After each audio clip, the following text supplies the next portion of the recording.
What's new when it comes to gameplay experience?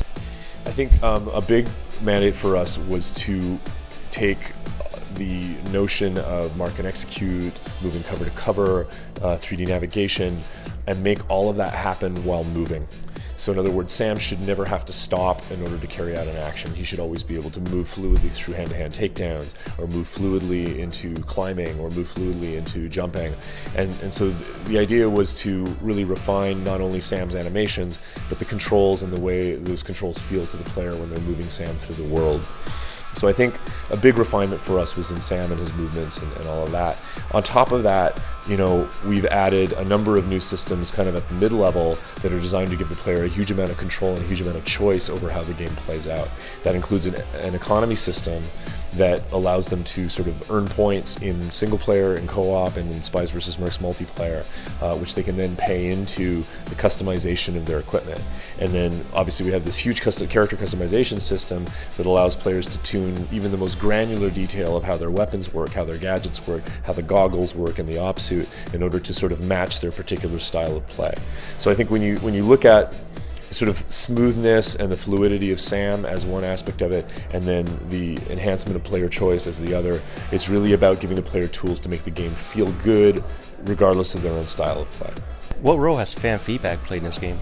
One thing is we are very blessed with an incredibly vocal and active community.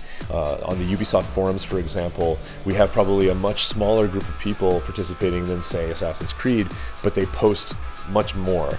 And so what's fascinating about that is they become this incredible resource, this incredible repository of knowledge about the Splinter Cell universe, and they offer us a huge amount of information, lots of opinions about where they think the game should go and which features they feel are important to and need to operate a certain way.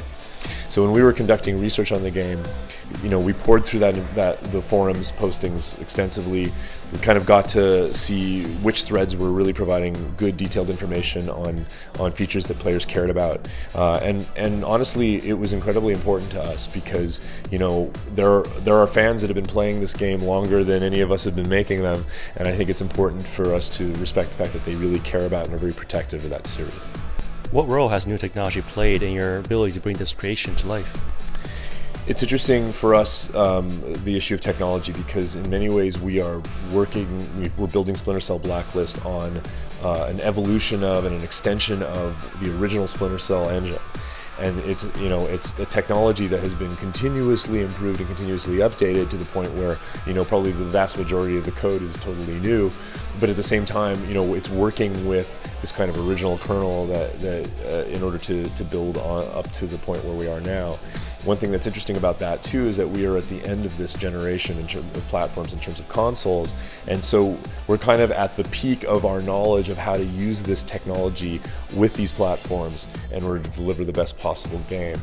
And so the technology improvements that we've seen have really run the gamut, but a big part of it has been bringing in an art team and an art technical team that were able to take the visuals of the game and make them a lot more grounded in the physical reality of the world. So that, for example, we treat the camera as an optical object in the space that has atmospheric effects between it and whatever it is that it's seeing.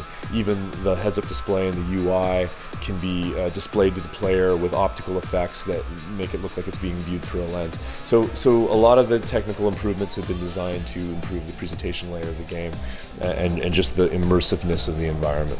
What are you most excited about gamers getting their hands on with this game?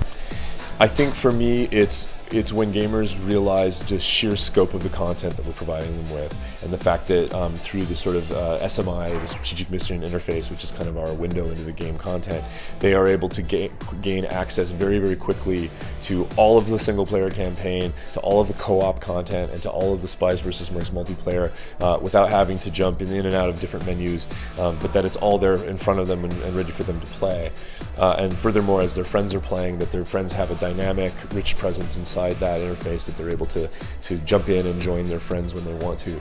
I think that's one part that I'm super excited about. The other is that, frankly, I can't wait for people to see how it is that we've brought together elements of the old Splinter Cell with elements of the new Splinter Cell and allowed these features to work together.